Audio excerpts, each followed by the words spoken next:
నమస్తే, welcome to I news. IT returns కట్టే సామాన్యులారా, నెల జీతం కోసం అల్లాడే ఉద్యోగులారా, మీకు షాకింగ్ న్యూస్. ఇండోర్ లో ఒక వ్యక్తిని చూస్తే మీరు చేస్తున్న సాఫ్ట్వేర్ ఉద్యోగం కన్నా భిక్షాటన మిన్నా అనిపిస్తోంది. మనం జాలిపడి వేసే రూపాయలతో ఈయన ఏకంగా 3 అంతస్తుల భవనాలు కట్టేసి కారుకు డ్రైవర్ను పెట్టుకుని ఊరందరికీ వడ్డీలకు అప్పులిస్తున్నాడు. మన కోటీశ్వర బిచ్చగాడు మంగిలాల్ ఇన్వెస్ట్మెంట్ ప్లానింగ్ చూస్తే అంబానీ, అదానీలు కూడా కోచింగ్ తీసుకోవాల్సిందే. ఈ మైండ్ బ్లోయింగ్ స్టోరీని ఇప్పుడు చూసేద్దామా?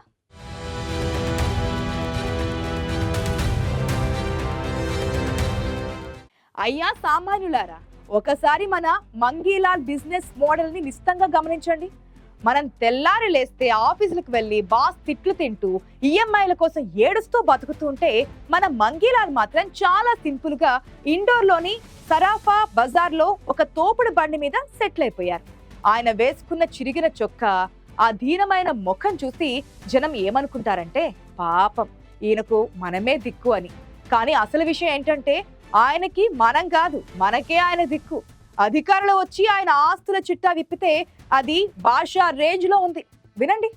ఇండోర్ లాంటి కాస్ట్లీ సిటీలో ఈయనకు ఏకంగా 3 ఇళ్లున్నాయి. అందులో ఒకటి 3 అంతస్తుల మేడ.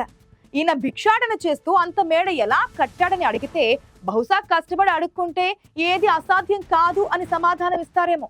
అక్కడితో ఆగిపోతే అది మంగిలాల్ ఎలా అవుతాడు?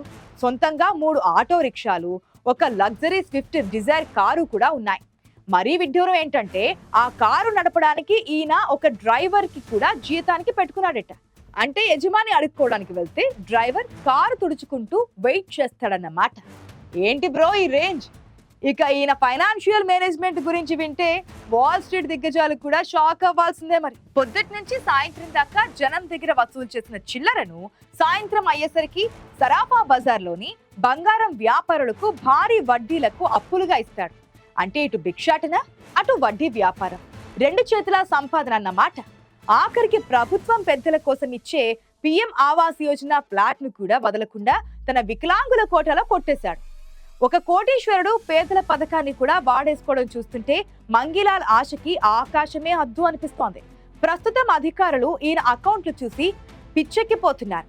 పనులు కట్టకర్లేదు, పిఎఫ్ కటింగ్స్ లేవు. కేవలం పక్కా ప్లానింగ్ తో కోట్లు వెనకేసిన మంగిలాల్ ఇప్పుడు సోషల్ మీడియాలో రియల్ బిజినెస్ ఐకాన్ అయిపోయారు. సామాన్యులు మాత్రం మనం అనవసరంగా చదువుకుని ఉద్యోగాలు చేస్తున్నామేమో, రేపటి నుంచి సరాఫా బజార్ లో ఒక తోపుడు బండి పెట్టుకుంటే సెటిల్ అయిపోవచ్చు అని సెటర్లు వేసుకుంటున్నారు. ఏది ఏమైనా మన మంగిలాల్ నిరూపించింది ఏంటంటే, టాలెంట్ ఉండాలే కానీ అడుక్కొని కూడా కోటీశ్వర్లు అవ్వచ్చు అని.